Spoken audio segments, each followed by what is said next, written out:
নমস্কার, আমি স্বর্ণালী মিশ্র এনি24 চ্যানেলে আপনাদের স্বাগত। পুজোর হাতে গোনা আর মাত্র কদিন, তারপরেই শারদোৎসব সূচনা হবে। তাই মণ্ডপ শিল্পী থেকে শুরু করে প্রতিমা শিল্পীরা বাঁশ, খড়, মাটির প্রতিমাকে চিন্ময় রূপে দিতে এরই ফাঁকে বৃহস্পতিবার হাজির হলাম লক্ষ্মীনারায়ণ শিল্পালয়ে। মূল শিল্পী শিবু পাল জানান, আদি বাড়ি সোনাই হাসপাতাল রোডে।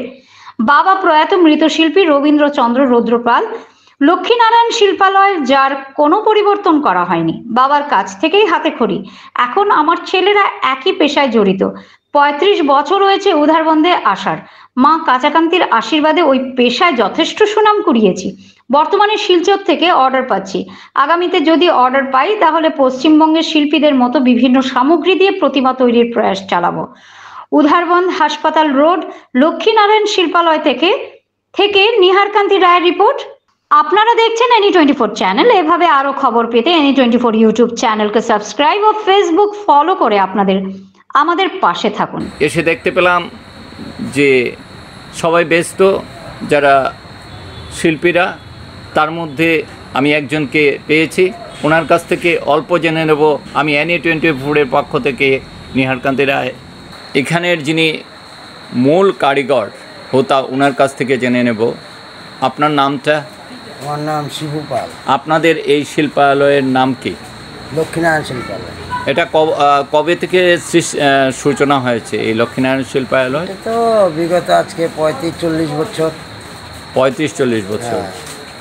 তো এই যে শিল্পের যে নিখুঁত শিল্পায়ন, সেই শিল্পায়নটাকে আপনি মানে কিভাবে রপ্ত করেছেন একটু যদি বলুন, কার কাছ থেকে? সেটা বলতে গেলে কি, যেমন পরম্পরা বাবা করেছেন, তাই মানে ভাবলাম যে বাবার কাজটা আমি ধরে রাখি।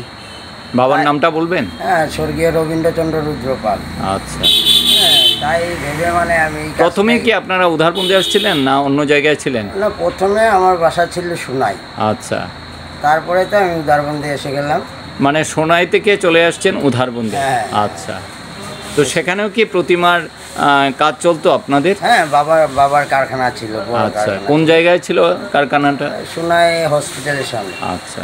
হ্যাঁ, তাই বাবা যখন মারা গেলেন তারপরে তো আমি চলে আসলাম। আচ্ছা।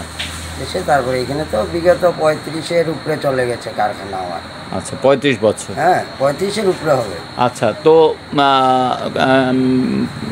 এই যে আপনার যে প্রতিমার শিল্পায়ন, হ্যাঁ, সেটা শুধু কি আমাদের অর্ডারগুলো যে আসে, সেটা কি শুধু কি আমাদের এত অঞ্চল থেকে আসে, না আপনার ধরুন শিলচর? হ্যাঁ, ধরুন বাইরের থেকেও আসে।